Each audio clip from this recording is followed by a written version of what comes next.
영상은 2018년도 그 고난주일에 했던 찬양입니다. 제가 그 광고를 하나 빼먹고 지나간 게 있는데요. 그 새벽기도, 특별 새벽기도의 기간에 고난주간인데 여러분들이 그 집에서도 말씀을 좀 묵상할 수 있도록 이렇게 묵상집을 간단하게 이제 매년 만들고 있는데요. 만들었습니다. 또 가정에서 유튜브를 통해서 새벽기도에 참여하실 분들은 교회 와서 한 번씩 가져가시기 바랍니다. 예, 이걸 꼭 가져오시면 새벽 또 기도회 때 도움이 될 것입니다. 예, 할렐루야. 예, 오늘 말씀을 통해서도 주님께서 우리에게 주시는 은혜가 있을 줄로 믿습니다. 오늘은 종려주일입니다. 종려주일은 부활절을 앞두고 예수님이 예루살렘에 입성하신 것을 기념하는 주일입니다. 예수님이 입성하실 때 사람들이 종려나무 가지를 흔들며 환영한 데서 유래가 되었습니다. 왜 이스라엘 백성들을 종려나무를 흔들며 예수님을 환영했을까요? 그것은 종려나무가 이스라엘의 통치자를 상징하는 나무였기 때문입니다. 그들은 정말 예수님이 이스라엘의 왕이라고 생각을 했던 것입니다. 그래서 호산나 그렇게 찬양을 하고 환영을 하잖아요. 호산나라고 하는 것은 우리를 구원하소서 그런 뜻입니다. 우리를 구원해 달라고 그렇게 외치는 것입니다. 지금 이스라엘 백성들이 로마의 압제를 받고 있는데 이 압제에서 우리를 해방시켜 달라고 그런 기대를 담아서 그들은 예수님을 환영한 것입니다. 하지만 이것은 십자가를 향한 걸음의 시작이기도 했습니다. 예수님께서는 정치적인 메시아로 그저 단순히 이스라엘의 왕이 되기 위해서 오신 분이 아니라 우리를 구원하기 위해서 인류를 구원하러 오신 분이기 때문입니다. 예수님이 진정한 구원자가 되기 위해서는 십자가를 반드시 져야만 하는 것입니다. 이 십자가는 당시에 가장 잔인한 처형 방식이었습니다. 십자가에 달리면 극심한 통증과 탈진으로 이 고통 속에서 죽음을 맞이하게 됩니다.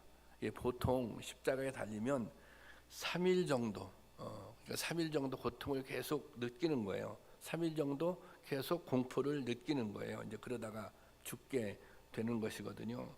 그래서 고통과 탈진이 너무 심할 경우에는 자비를 베풀어 주는 의미로 다리를 부러뜨리거나 창으로 찔러서 죽음을 재촉하는 경우도 있었다는 것입니다. 그러니까 빨리 죽는 게 이런 경우에는 좋은 거예요. 표현이 어떨 날 맞을지 모르지만 빨리 죽는 게 행복한 것이죠. 그래서 빨리 죽이는 것이 그것이 자비였다고 하는 것입니다.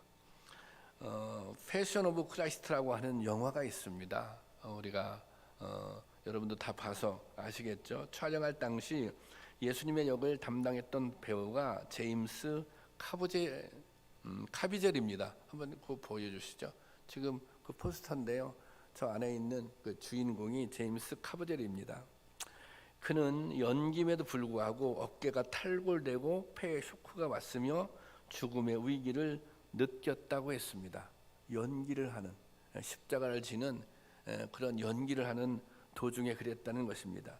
이런 잔혹함 때문에 로마 시민에게는 십자가 처형을 금지했고, 그리고 유대인들은 십자가에 달리는 것은 곧 하나님의 저주라고 생각을 했습니다.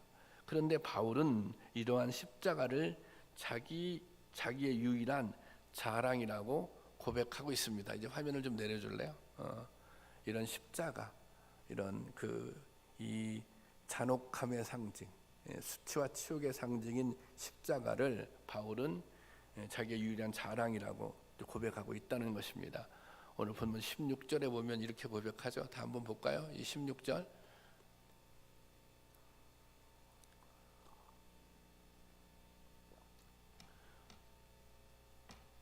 16절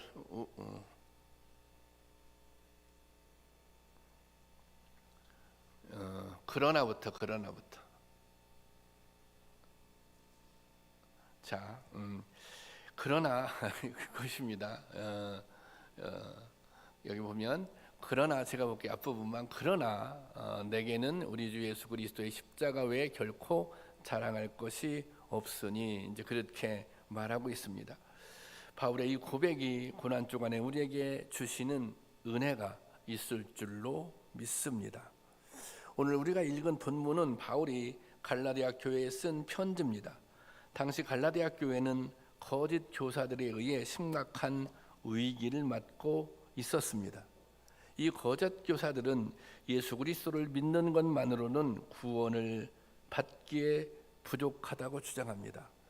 예수님을 믿어서 구원을 얻는다.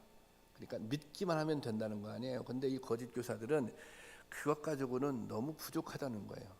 구원이라고 하는 게 얼마나 커다란 그런 은혜인데 어떻게 단순히 믿기만 하면 구원을 얻을 수 있겠느냐? 그것만으로는 뭔가 부족하다. 그래서 더 필요한 것이 있다. 그 필요한 것이 뭐예요? 율법을 지켜야 된다고 그들은 주장했던 것입니다. 그래서 절기를 지키고 할례를 행하여야 구원을 얻을 수 있다는 주장을 펼쳤던 것입니다. 이 주장은 유대인들이 가지고 있었던 선민의식을 부추겼고, 그리고 많은 교인들이 미혹을 당했습니다. 이것은 바울이 그동안 선포해왔던 십자가의 은혜를 부정하는 것입니다. 바울이 이방인들을 향해서 복음을 선포할 때 이 십자가의 은혜, 십자가의 복음, 예수님을 믿기만 하면 구원을 받는다, 그거 아니에요. 그런데 지금 이 거짓 교사들은, 거짓 선지자들은 이것을 부정하고 있는 것입니다. 그러니까 복음을 부정하고 있는 것입니다.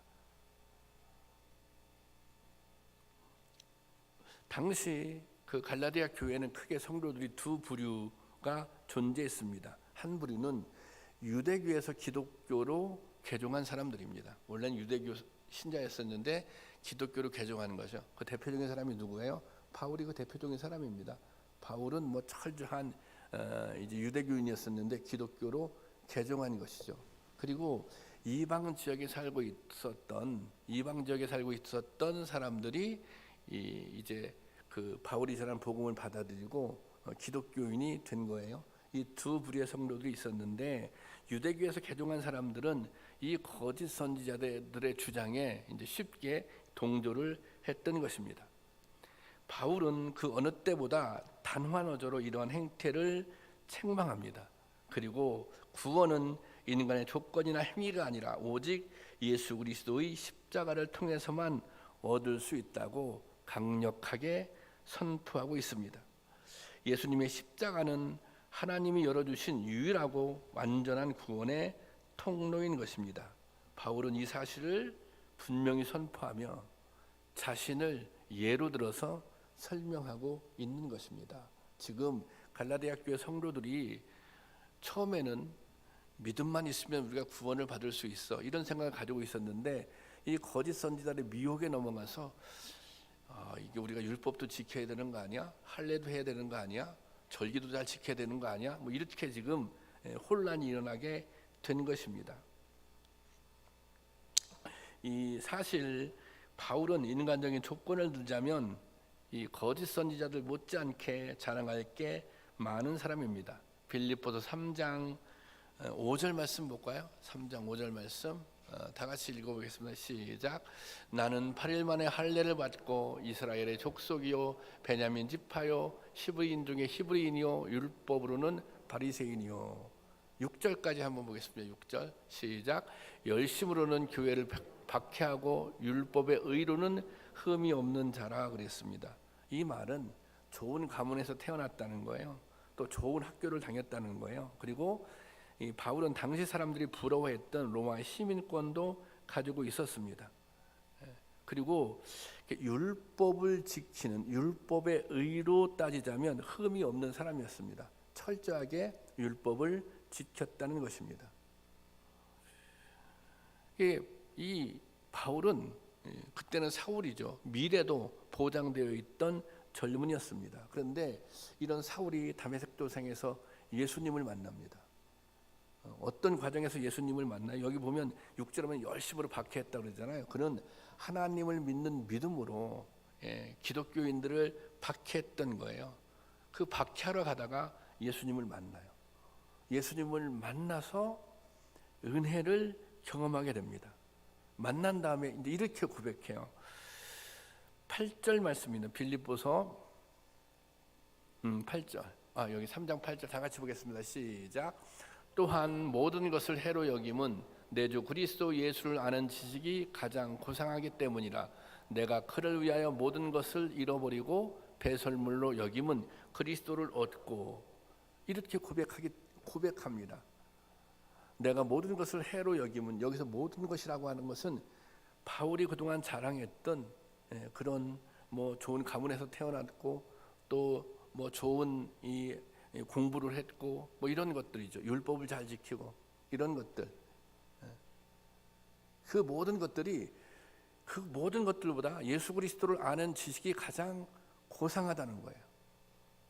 그래서 예수 그리스도를 아는 지식에 비하면 아무것도 아니라는 거예요. 그런 건. 그래서 그는 여기서 그걸 배설물처럼 여겼다, 배설물처럼 버렸다, 그렇게 고백하고 있는 것입니다. 바울 자신도 과거에는 현대 갈라디아 교회의 거짓 선지자들처럼 인간의 조건과 행위를 내세우며 자신을 자랑했습니다. 그런데 이제는 그런 것들을 배설물처럼 버리고 십자가만 자랑하게 되었다는 것입니다. 그러나 내게는 우리 주 예수 그리스도의 십자가 외에 결코 자랑할 것이 없다는 이 바울의 고백은 나를 위해 죽으신 예수님의 사랑에 대한 고백입니다. 감격의 고백입니다. 십자가의 은혜를 깨달은 자의 고백입니다. 구원에 참여하게 된 자의 진실한 간증인 것입니다. 여러분들에게 십자가는 어떤 의미가 있습니까? 이 십자가를 바라볼 때 무엇이 느껴지십니까? 주님의 사랑이 느껴지십니까? 주님의 은혜가 느껴지십니까? 구원의 감격이 새로워지십니까? 그래서 여러분들에게도 이 십자가가 자랑이십니까? 만약 주님의 조건을 따져서 구원하신다면 우리 중에 누가 그 조건을 충족시킬 수 있겠습니까? 우리가 오늘 하나님의 자녀가 된 것은 오직 은혜로 된 것입니다. 그러므로 살아가는 동안 우리가 해야 할 일은 이 은혜를 자랑하는 것입니다. 주님의 십자가를 자랑하는 것입니다. 십자가가 아니면 감히 주님 앞에 나올 수 없으며 영원히 죽을 수밖에 없는 죄인이었다는 사실을 우리가 기억해야 하는 것입니다. 그런 십자가, 나를 살리신, 나를 구원한 그런 십자가를 자랑할 수 있기를 바랍니다. 여러분, 십자가가 우리의 자랑일 수 있기를 주님의 이름으로 축원합니다. 이 바울도 한때는 투철한 선민의식에 사로잡힌 사람이었습니다. 바울은 예수님이 그리스도라고 하는 사실을 인정하지 않았습니다. 예수님을 통해서 구원을 받을 수 있다고 하는 것, 그것을 하나님의 권위를 훼손하고 또 하나님을 대적하는 것이라고 생각했어요. 그래서 예수를 믿던 사람들을 박해했던 것입니다. 바울은 예수님을 만남으로 자신이 그동안 하나님의 이름을 걸고 행했던 모든 행위가 잘못되었다는 것을 깨닫게 됩니다. 그가 했던 모든 것들, 그는 믿음이라고 강변했지만 그것은 자기의 의를 자랑하는, 자기 자신을 자랑하는 그런 교만한 행동일 뿐이었다는 것입니다.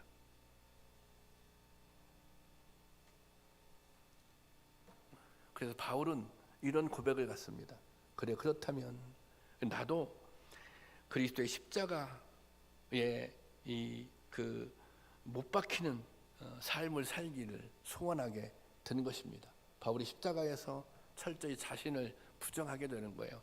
바울이 십자가 앞에서 회개하게 되는 거예요. 그래서 바울이 이렇게 고백합니다. 갈라디아서 2장 20절 다 같이 보겠습니다. 시작. 내가 그리스도와 함께 십자가에 못 박혔나니 그런즉 이제는 내가 사는 것이 아니요 오직 내 안에 그리스도께서 사시는 것이라. 내가 그리스도와 함께 십자가에 못 박혔나니 그런즉 이제는 내가 사는 것이 아니라 오직 내 안에 그리스도께서 사는 것이라. 여러분 아멘이십니까? 이것이 십자가의 은혜를 아는 사람의 고백인 것입니다. 이제는 내 안에 예수 그리스도가 산다는 것입니다. 이제는 내 안에 예수 그리스도와 함께 살게 되었다는 것입니다. 여러분, 주님께서는 믿는 우리와 함께 하십니다. 주님께서는 여러분과 함께 하십니다. 그렇다면 주님이 역사해 주시는 것은 당연한 일입니다. 주님이 우리와 함께 하시잖아요. 주님이 우리 안에 계시잖아요. 그러면 그 주님이 역사하시는 것, 우리의 삶 속에서 역사하시는 것 당연하죠. 그런데 왜 주님은 우리의 삶 가운데 역사해 주시지 않을까요? 여러분 그런 생각 해보셨어요? 아니 주님께서는 왜 나의 삶 속에서 이렇게 역사해 주시지 않지? 주님은 왜 가만히 계시지? 그런데 여러분, 주님께서 역사를 안 해주시는 것이 아니라 사실 역사를 못하고 있는 것입니다. 주님은 우리가 무엇이 필요한지, 무엇이 어려운지를 알고 있습니다. 그런데 우리 안에 계시면서도 아무것도 못하고 계십니다. 왜 주님께서 아무것도 못하고 계실까요? 왜 주님께서 역사하지 못하고 계실까요?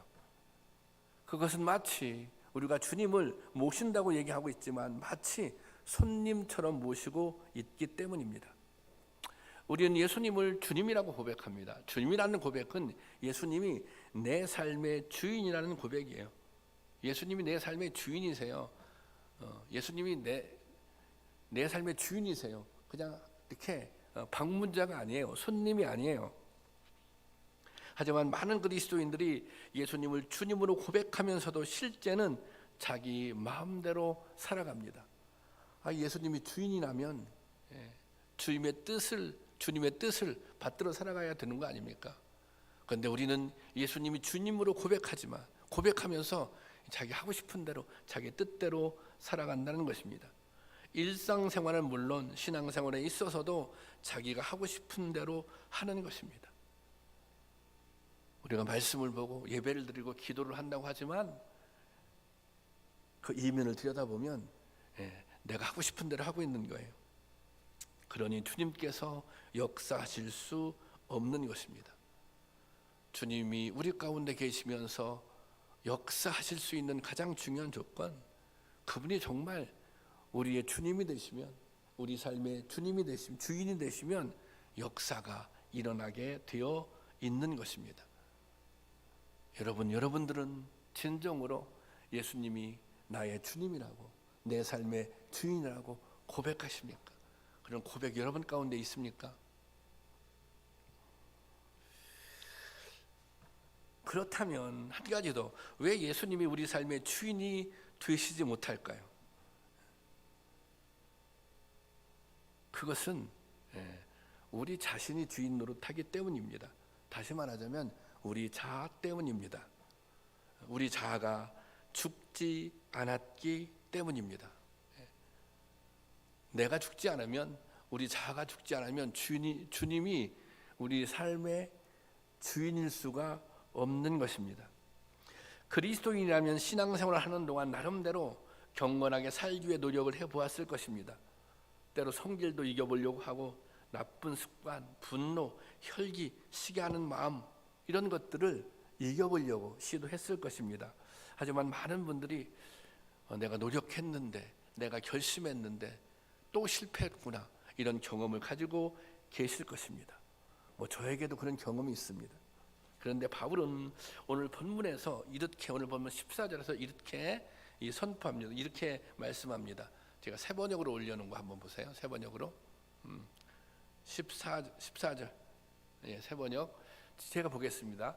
그리스도로 말미암아 내 쪽에서 보면 세상이 죽었고, 내 쪽에서 보면 세상이 죽었고, 세상 쪽에서 보면 내가 죽었습니다. 그렇게 이제 번역을 해놨어요. 십자가에 못 박혔다, 이런 그 번역을. 여기서 죽었다라고 하는 것은 이게 시제가 있는데, 어떤 시제냐면 이 수동태 완료형이라고 합니다.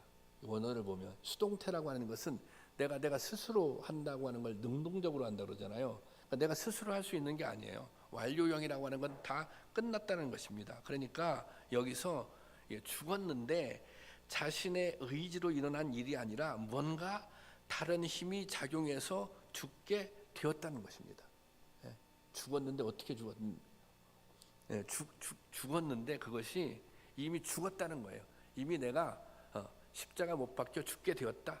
세상에 대해서 죽었다는 거예요. 그런데 그것이 내가 내 의지로 내 힘으로 노력해서 죽은 것이 아니라 다른 힘이 작용해서 죽게 되었다는 것입니다.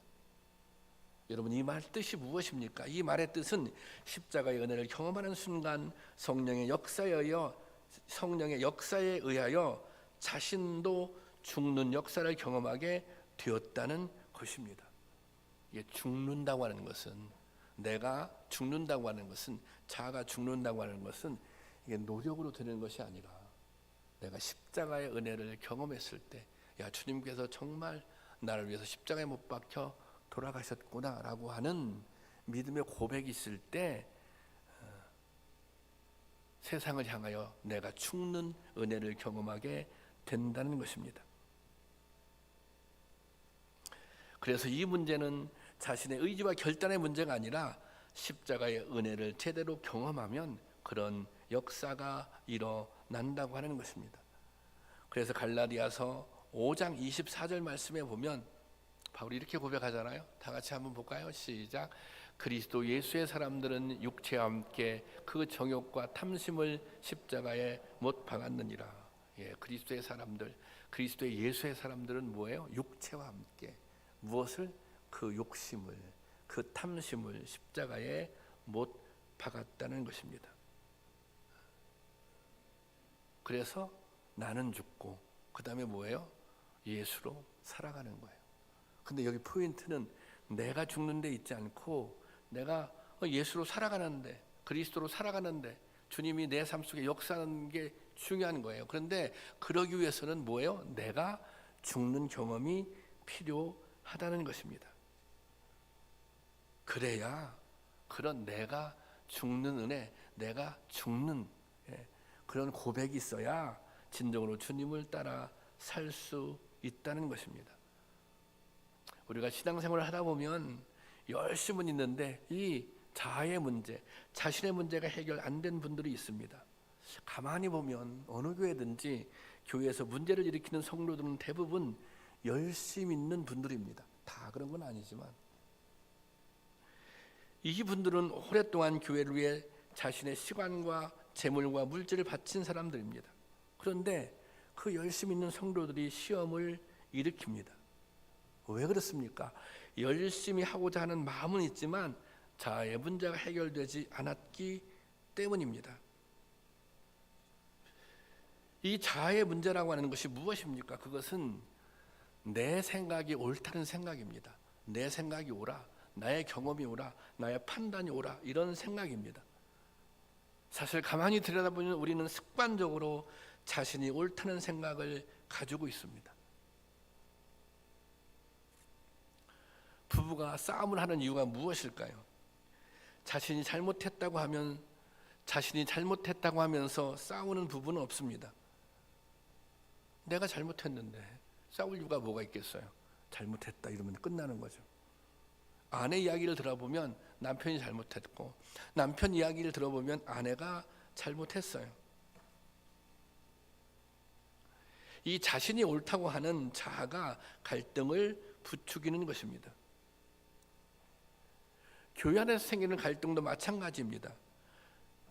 교회가 잘못되라고 싸우는 사람은 없습니다. 문제는 자기 생각이 옳다는 것, 자기 생각대로 해야 된다는 고집이 문제인 것입니다. 하나님께서는 사사시대 이스라엘 백성들의 문제를 이렇게 진단합니다. 사사기 21장 25절입니다. 함께 보겠습니다. 시작. 그때 이스라엘의 왕이 없으므로 사람이 각기 자기의 소견에 옳은 대로 행하였더라. 이스라엘 백성들의 문제, 각기 자기의 소견에 옳은 대로 행했다는 것입니다. 자기의 소견대로, 우리의 생각 또 우리의 소견은 때로 하나님의 뜻을 거스를 때가 너무나도 많이 있습니다. 여러분, 신앙생활은 자기의 소견대로, 자기 옳은 대로 하는 것이 아닙니다. 좀 더 깊이 있게 말씀을 묵상하고 기도하고 하나님의 뜻을 깨닫고 그 뜻대로 행하는 것이 신앙생활인 것입니다.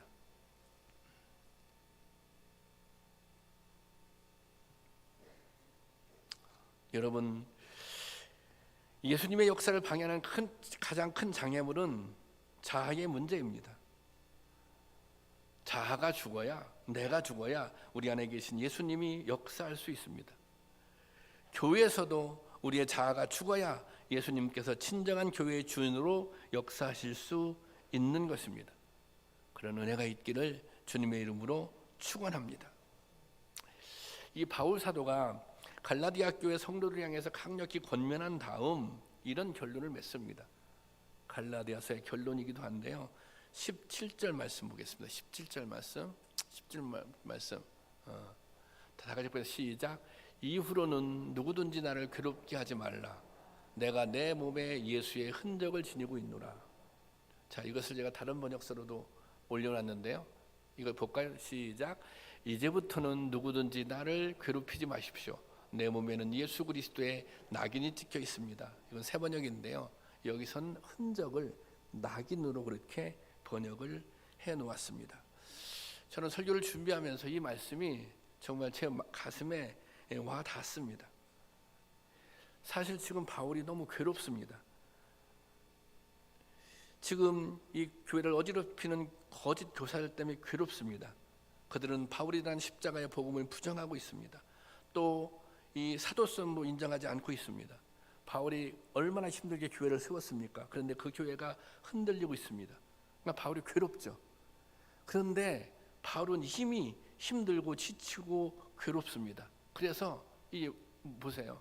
이미 흔적을 가지고 있다는 거예요. 이미 고통스럽다는 거예요. 바울은 그동안 수없이 매맞고 갇히고 쫓기는 삶을 살았습니다. 이미 이게 바울의 몸이 만신창이가 되었던 거예요. 그러니까 이렇게 말하는 거예요. 지금 내가 너무 힘들다. 지금도 이미 내가 너무 고통스럽다. 그러니 이 문제를 가지고 더 이상 나를 괴롭게 하지 말라. 그런 의미가 이 말에 담겨져 있습니다. 그런데 더 나아가서 이 말씀에 어떤 의미가 있습니까? 이것은 바울의 몸의 고백입니다. 나는 예수님을 사랑해서 내가 이런 흔적이 있다. 이게 예수님의 사랑한 흔적이에요. 예수님 때문에 당한 고난의 흔적이에요. 그래서 나는 예수 그리스도의 낙인이 찍혀 있다는 것입니다. 낙인은 소유를 뜻하는 표입니다. 그래서 그 노예에게는 낙인을 찍잖아요. 주인이 소유를 표시하기 위해서 그렇게 찍은 것입니다. 사실 바울의 이 흔적, 또 나는 그냥 단순히 고생의 흔적이 아니라 예수님의 소유라는, 나는 예수님의 소유라는 낙인인 것입니다. 이것은 평생 지울 수 없는 낙인입니다. 나는 예수님의 소유다. 정말 예수님이 나의 주인이시다. 나의 주님이시다. 바울은 그의 몸의 흔적을 통해서 예수님이 내 삶의 정말 주인이라고 그렇게 고백한 것입니다. 고백하고 있는 것입니다. 흔적이 또 그런 의미가 담겨져 있는 거예요. 나는 예수님의 사람이라고 하는 흔적. 제가 시골에서 목회할 때 아주 오랫동안 하우스 일을 하던 권사님이 계십니다. 그곳에는 수박 농사를 주로 지었거든요. 그래서 수박 농사를 짓기 위해서는 매일 앉아서 일을 해야 되는 거예요. 매일 앉아서 수십 년을 일하니까 이게 다리가 이렇게 자연스럽게 굽어질 수밖에 없어요. 그 동네 사시는 분들은 대부분 다 이렇게, 그 하우스 농사 사시는 분들은 급격하게 이 다리가 굽어져요. 한 1, 2년도 아니고 10년, 20년을 그렇게 앉아서 일을 하니까 다리가 이렇게 굽어질 수밖에 없는 거죠. 연세가 많이 드시면 정말 불편해합니다. 이 거동하는데, 걷기가. 차라리 그런 말씀하세요. 아유, 막 제가 걱정하면 목사님 앉아 있는 게 편해요. 오히려 걷는 것보다. 그래서 어떻게 또 그 몸을 이끌고 일하러 가세요? 그렇게 이제 걱정하면 이렇게 말씀하세요. 이렇게 해서 내가 아이들을 다 키웠다고. 이렇게 해서 아이들을 다 공부시켰다고. 그 권사님은 자신의 다리가 이게 이 흔적인 것입니다.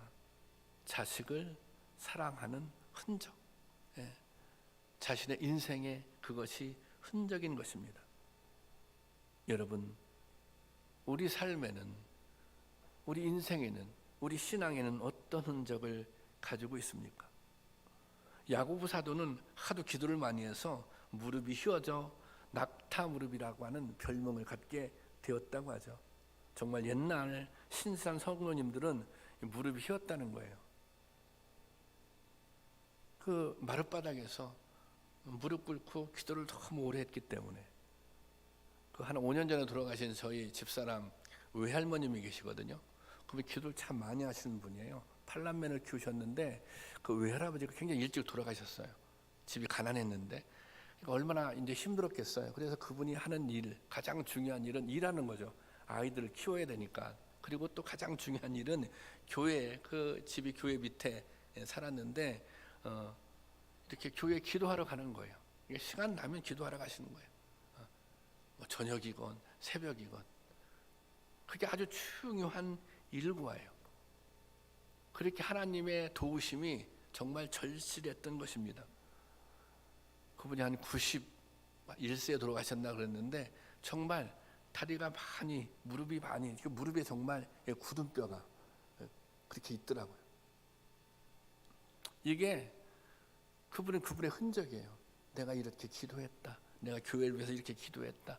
내가 우리 아이들을 위해서 이렇게 기도했다. 여러분들은 어떤 신앙의 흔적을 남기시기를 원하십니까? 아니면 어떤 신앙의 흔적을 가지고 계십니까? 기도의 흔적이 있습니까? 사랑의 흔적이 있습니까? 헌신의 흔적이 있습니까?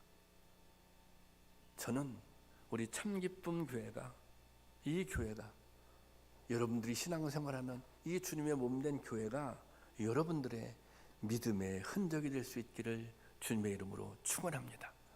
기도하겠습니다. 사랑의 아버지 하나님, 오늘도 말씀을 통해서 은혜 주심을 감사합니다. 주님, 저희가 십자가의 은혜를 깨닫고 또 그 십자가를 자랑할 수 있는 저희 모두가 되게 하여 주시옵소서.